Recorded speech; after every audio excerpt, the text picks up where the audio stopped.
ये आज हमारा नया टॉपिक है चैप्टर 4 और असाइनमेंट की आज लास्ट डेट है सबमिट करने की 14th है। तो मैंने जो आपको सेकंड असाइनमेंट दी हुई है वो काइंडली आज सबमिट कर दें। इसके बाद there will be no relaxation के उसकी डेडलाइन के लिए। ठीक है, सो सारे लोगों को ये स्लाइड नजर आ रही है कॉम्बिनेशनल सर्किट्स की?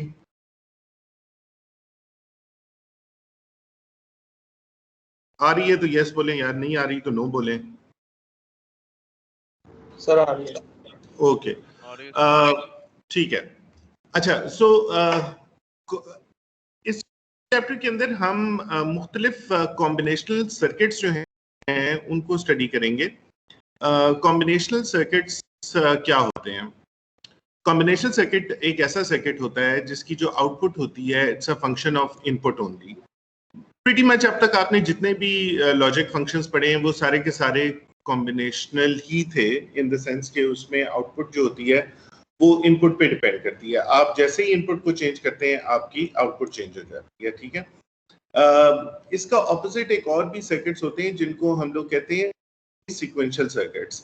सीक्वेंशियल सर्किट्स के अंदर मेमोरी भी होती है, तो उसमें जो आपका फंक्शन होता है वो इनपुट पे भी डिपेंड करता है और जो मेमोरी में जो डेटा स्टोर हुआ होता है उसके ऊपर भी डिपेंड करता है आउटपुट।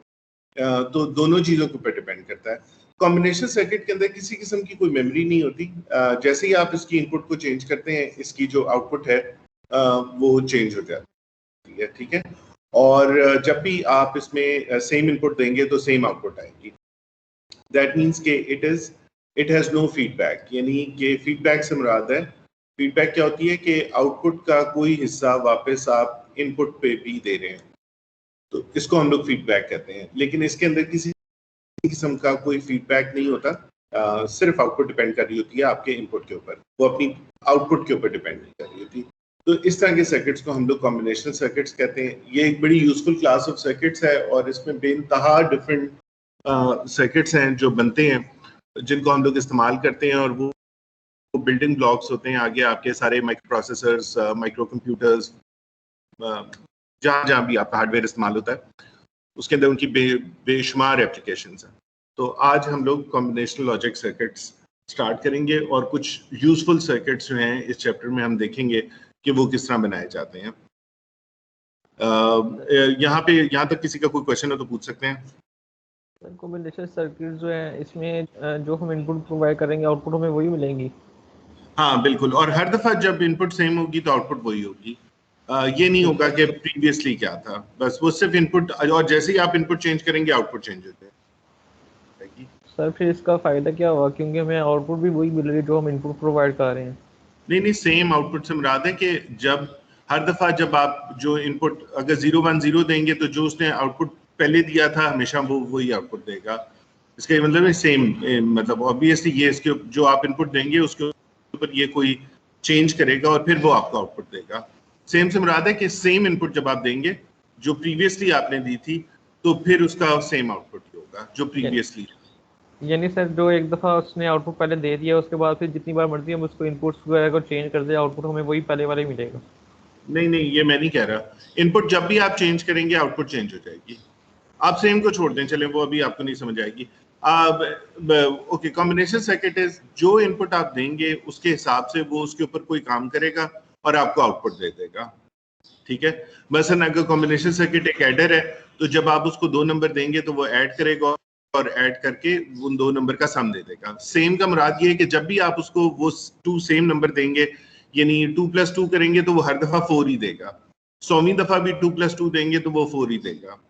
ठीक है, लेकिन 2 + 3 पे वो 5 देगा, 2 + 6 के ऊपर वो 8 देगा। ये है इसका मतलब। जी सर, लग गया। ठीक है, अच्छा, तो ये जिस तरह से मैंने बताया कि इसकी आउटपुट जो है वो वापस इनपुट पे फीड नहीं हो रही होती, इसका कोई पाथ नहीं होता, किसी किस्म की इसके अंदर हम फीडबैक नहीं रखते। आगे अगले चैप्टर के अंदर हम जो पढ़ेंगे ना सर्किट्स, उसके अंदर फीडबैक भी होगी और आउटपुट वापस फीडबैक हो रही होगी और उसका हम देखेंगे कि क्या इफेक्ट होता है सर्किट के ऊपर। लेकिन अभी के लिए हम इसको नहीं कर रहे हैं। अच्छा, अब जो है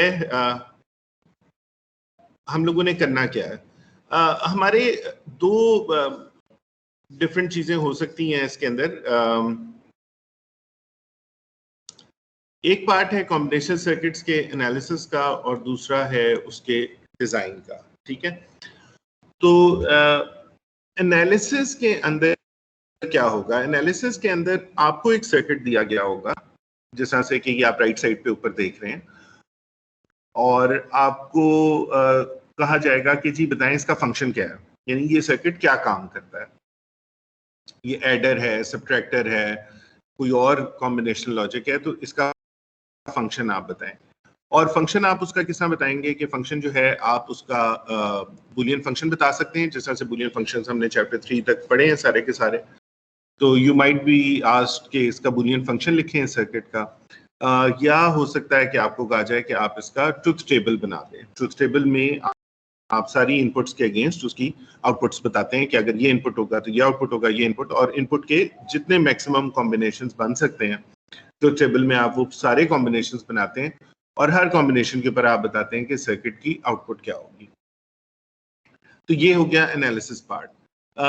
इस सर्किट के अंदर अगर आप देखें तो हमारे पास 3 इनपुट्स हैं और 2 आउटपुट्स हैं। तो ये भी आपने याद रखना है कि जरूरी नहीं कि जो भी सर्किट आपको गिवन हो वो उसकी सिर्फ एक ही आउटपुट हो। इसकी केस में इसकी 2 आउटपुट्स हैं। ऐसे भी सर्किट्स हो सकते हैं जिसमें 3 हो, 4 हो, 10 आउटपुट्स हो। इस तरह से इनपुट्स यहाँ पे 3 है, लेकिन आपकी 4 भी हो सकती हैं, 5 भी हो सकती हैं, 2 भी हो सकती हैं। जितनी ज्यादा इनपुट्स होंगी ऑब्वियसली उतने ज्यादा उनके कॉम्बिनेशंस बनते हैं। 3 के कॉम्बिनेशन बनते हैं 8, और 4 के बनते हैं 16, 5 के बनते हैं 32, 2 के बनते हैं 4। तो आपने जब ट्रुथ टेबल बनाना है तो आपने सारे कॉम्बिनेशंस जो हैं इनपुट के देखने हैं। अगर 3 इनपुट है तो 0 0 0 से लेके 1 1 1 तक आपने जाना है। तो ये हो गया आपका एनालिसिस का पार्ट। दूसरा आपका डिजाइन का पार्ट हो सकता है। डिजाइन में ये हो सकता है कि वो आपको एक फंक्शन दे दे, वो कहे यार ये फंक्शन है, मसलन ये बूलियन फंक्शन है, ठीक है, और इसका आप जो है सर्किट बनाएं। तो बुलियन फंक्शन में क्या होगा कि वो आपको दे देगा कि ये इसकी इनपुट्स हैं और इन इनपुट्स के अगेंस्ट ये आउटपुट्स ये देता है। जब इसकी इनपुट 0 0 0 होती है तो ये आउटपुट देता है लेट्स से 1 0, और जब ये इनपुट होती है तो ये आउटपुट देता है। तो वो सारी इनपुट्स के अगेंस्ट आपको आउटपुट्स बता दे, और उसके बाद वो आपको बताए कि आपको डिजाइन करने के लिए कहे कि अब इसके अंदर जो सर्किट है वो अब आप बनाएं, ठीक है। तो वो फंक्शन आपको दे सकता है in terms of a Boolean function, जिस तरह से हमने बुलियन फंक्शन से हमने सर्किट्स बनाए हैं पिछले चैप्टर में भी, कि हमारे पास एक बुलियन फंक्शन था, उसको हमने सिंप्लीफाई किया और फिर उसको एंड और लॉजिक से या नैंड ओनली लॉजिक से हमने उसको इम्प्लीमेंट कर दिया। तो इस तरह भी वो दे सकता है, या वो आपको एक ट्रुथ टेबल दे सकता है और ट्रुथ टेबल के अगेंस्ट आपने सर्किट बनाना होगा। तो ये 2 चीजें हैं जो हम लोग करेंगे इस चैप्टर के अंदर। Any questions on this so फार?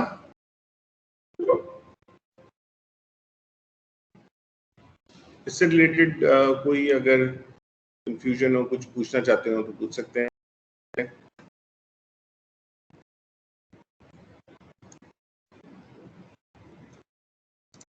आपकी अटेंडेंस डाउनलोड कर लूं, एक second. April 14 DLB 2B। Okay, चलें, अगर कोई क्वेश्चन नहीं है तो हम फिर आगे चलते हैं।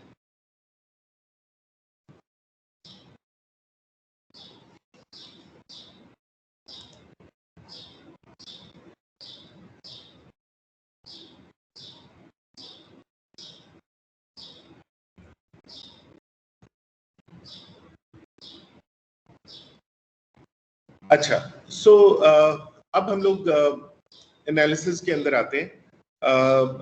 इस सर्किट को अगर आप देखें तो ये मल्टी लेवल सर्किट है। इसके इनपुट्स A, B और C हैं। सो इट हैज 3 इनपुट्स, ठीक है, और वो जो 3 इनपुट्स हैं वो मुख्तलिफ गेट्स में जा रहे हैं, और उसके बाद इसकी 2 आउटपुट्स हैं F1 और F2। और हमें कहा गया है कि बताएं जी कि F1 का बुलियन एक्सप्रेशन क्या है, यानी कि ये गेट क्या काम करता है, ये पूरा सर्किट क्या काम करता है, F1 का क्या है और F2 का क्या है। So you are given this circuit और आपको इसका एनालिसिस करना है कि ये F1 और F2 इसके अंदर क्या कर रहे हैं। अच्छा, इसको हम लोग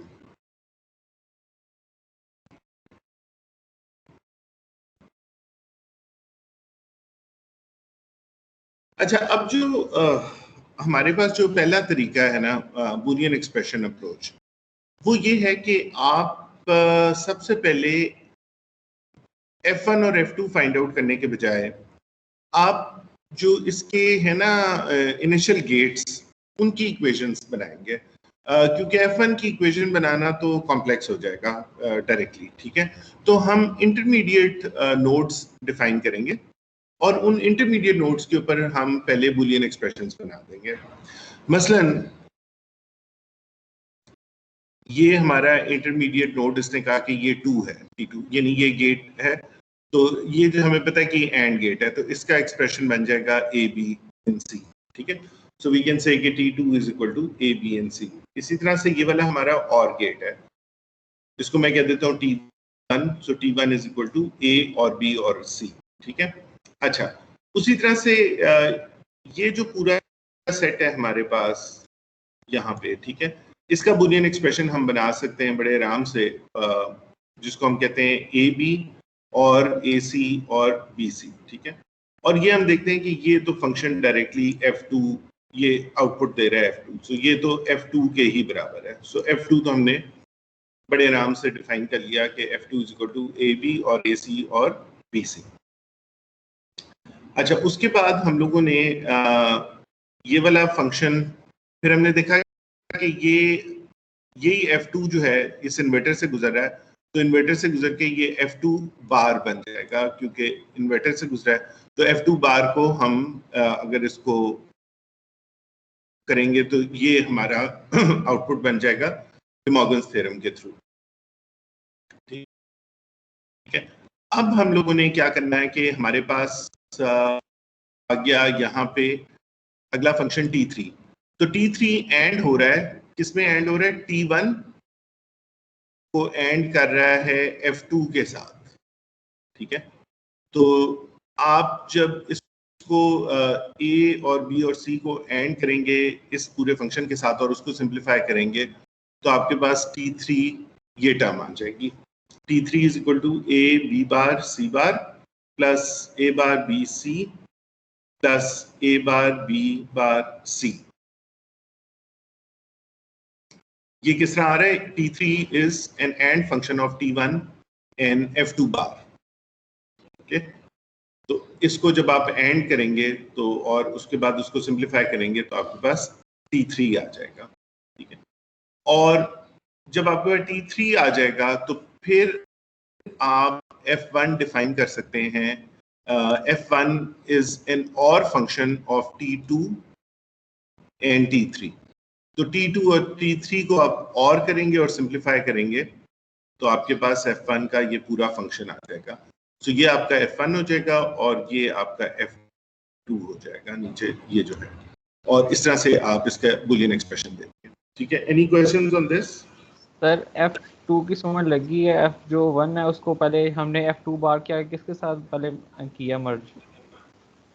F2 बार तो यहाँ तक आ गया ना, ये यहाँ तक ये फंक्शन बन गया F2 बार जी, यहाँ तक लगी। उसके बाद F2 फिर ये वाला फंक्शन। अब गेट की, इस गेट की आउटपुट देखनी है, इस गेट की इनपुट्स क्या हैं बताएं सर? A B C।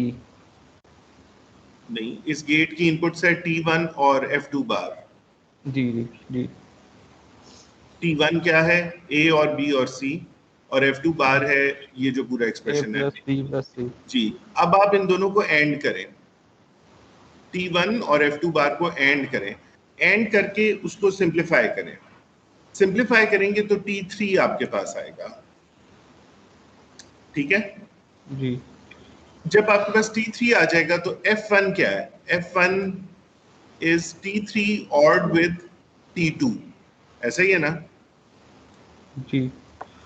तो अब आपको इन दोनों को और करना होगा और फिर सिंप्लीफाई करना होगा, तो फिर आपके पास आखिर में F1 आएगा।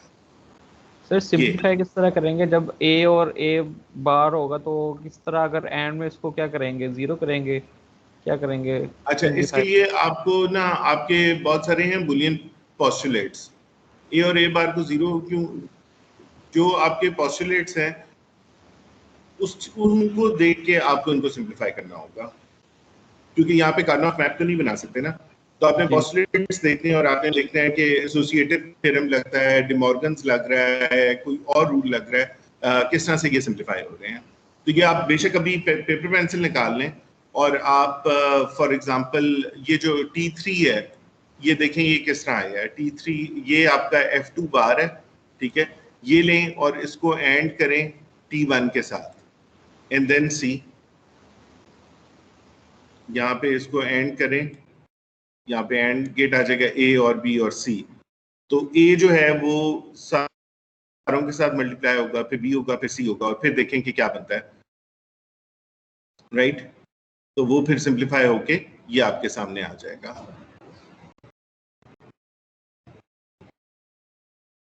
बाकी हाँ, ए इंटू ए बार जहाँ पे होता है, दैट विल ऑलवेज बी, यानी आप करें ए और ए बार को, तो that will always be zero. जी सर। सर जब जीरो लिखेंगे इसका मतलब वो खत्म हो जाएगी टर्म बस वो या? तो खत्म हो गई ना, नहीं बस वो जी खत्म। ए इंटू जी ए बार हुआ, वो जीरो की वो खत्म हो गई। फिर ए इंटू बी बार हो जाएगा, वो ठीक है, वो रहेगा। इस तरह से बहुत सारी टर्म्स इसमें कैंसिल आउट हो जाएंगी।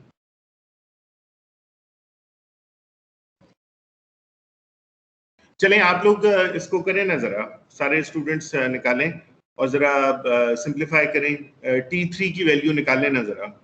सो everyone take out your paper and pencil and find out कि T3 बनता है F2 बार और T1 को एंड करने से या नहीं बनता। सो और अगर नहीं आ रहा तो पिछले चैप्टर के बुलियन पोस्टुलेट्स जो हैं उनको जरा स्टडी करें और देखें कौन कौन से आप इस्तेमाल कर सकते हैं सिंप्लीफाई करने के लिए। So I will give you about 5 minutes to do this.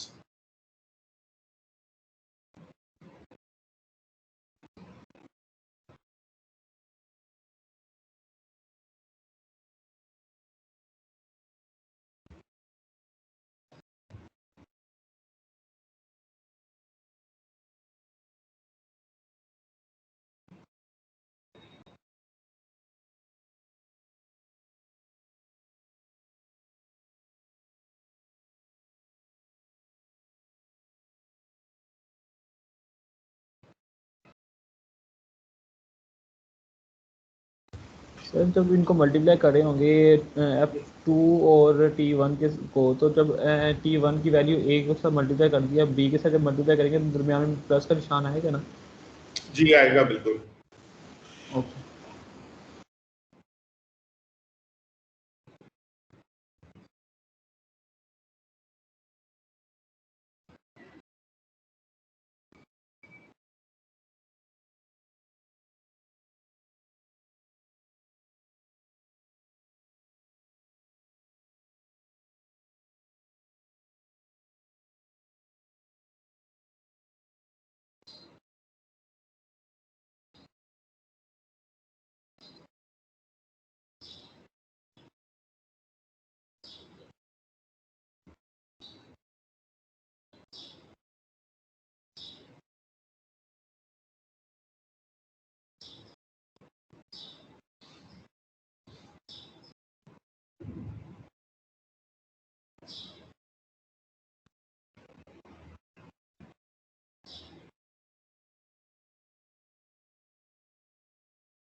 हाँ जी, किसी से सिंप्लीफाई होके वो एक्सप्रेशन आ गया?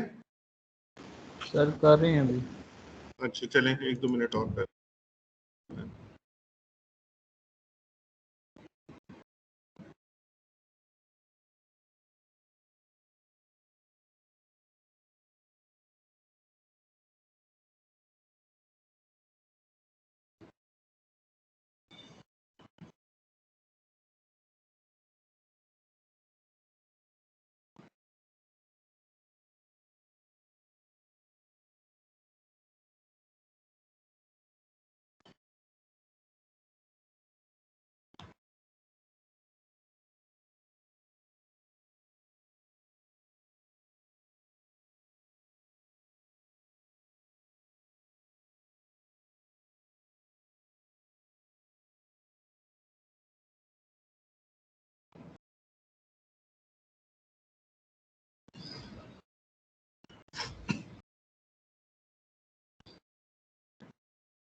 सर ये जो क्या ना F2 बार और T1 को जब किया ना, तो इसके साथ जब इनको मल्टीप्लाई वगैरह किया, तो इसकी सिंप्लीफाई जो फॉर्म आ रही है ना, वो इनको ऐड भी करना है ना, जो सेम है। हम्म। जो जो सेम एक्सप्रेशन है उनमें से सर एक वो को फिर आप मेरी चेंज। निकाल देंगे ना। देखें, अगर आपके पास दो टर्म्स आ रही हैं ना और दोनों सेम है और वो और हो रही हैं, तो उसमें से एक टर्म को आप खत्म कर दें। सर वो तो ख़त्म होगी जब उसके बाद ये सब मल्टीप्लाई कर दिया इनको, यानी हम्म। इनका एंड ले लिया। उसके बाद जब इनको हम देखते हैं ना, सेम फॉर्म देखते हैं, तो ये एक टर्म जो है ना वो दो दो तीन तीन बार दी हुई है, तो उनको जब ऐड करेंगे तो वो थ्री थ्री बन रही है, थ्री बन रही है, टू बन रही है, लेकिन वो तो इसमें आंसर में है ही नहीं कहीं। नहीं नहीं, थ्री तो बन ही नहीं सकता ना यार। जब दो चीजें और होती हैं तो उसमें से एक चीज निकल जाती है। अगर वो 3 दफा भी आ रही है तो सिर्फ एक दफा उसका मतलब है वो आएगी। ऐड तो नहीं कर रहे ना, ये एडिशन नहीं है, ये और है। सर वही मैंने ऐड कर दी हूँ। नहीं, वो गलत किया है ना आपने। ऐड थोड़ी करते हैं, ये ऐड नहीं है, ये और है। यानी सर जो टर्म्स दो दो तीन तीन दफ़ा आ रही है, इनको हम एक दफ़े लिखेंगे बस। हाँ, और इसी तरह ही होता है ना। एक्स और एक्स क्या होता है? एक्स।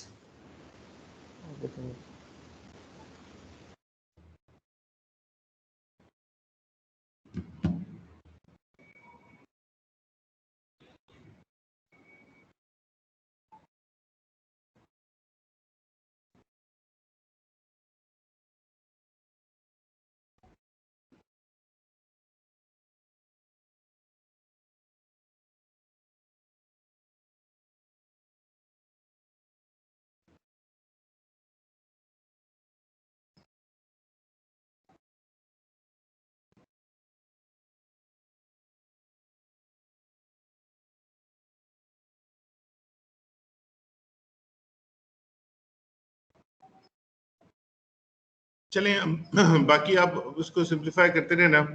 बस ये एक और चीज़ है, इसके बाद हम वाइंड अप करते हैं कोर्स को, आज के लेक्चर को। अच्छा, दूसरी एनालिसिस करने का तरीका ये है जिसको हम लोग कहते हैं, हमारी है truth table approach. Truth table approach के अंदर हम तमाम कॉम्बिनेशंस जो आपके इनपुट के बन सकते हैं, we'll go through those and we'll find out कि F1 क्या होता है उस पे और F2 क्या होता है।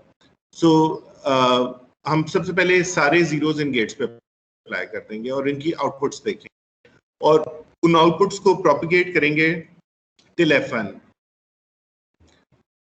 जिस तरह से ये इसने किया है, और हमें पता लगेगा कि अच्छा F1 की क्या वैल्यू है और F2 की क्या वैल्यू है। सो यहाँ पे ये ऑल जीरोस के ऊपर ये हमारी वैल्यूज आ जाएंगी। उसके बाद हम अगला कॉम्बिनेशन लेंगे 001 का और फिर 001 अप्लाई कर। सर आपकी स्क्रीन वही स्क्रीन आपकी पहले वाली शो हो रही है। अच्छा, बाकी लोगों को भी पुरानी शो हो रही है? सर अच्छा अच्छा, चलें बस ठीक है, we are out of time, class का टाइम भी खत्म हो रहा है, फिर नेक्स्ट क्लास के अंदर ये हम बाकी करते हैं। आप तब तक इसको प्रॉपर्ली सिंप्लीफाई करें और सारे स्टूडेंट्स इस बात को समझें कि ये अलजेब्रा के रूल्स इस पे अप्लाई नहीं होते, इस पे बुलियन अलजेब्रा के रूल्स अप्लाई होते हैं जो डिफरेंट है अलजेब्रा से, और इसमें 2 और 3 और 4 नहीं आ सकता, ये और का फंक्शन होता है, ये प्लस का फंक्शन नहीं होता। ठीक है, so everyone should be clear. चलें, ओके, अल्लाह हाफिज।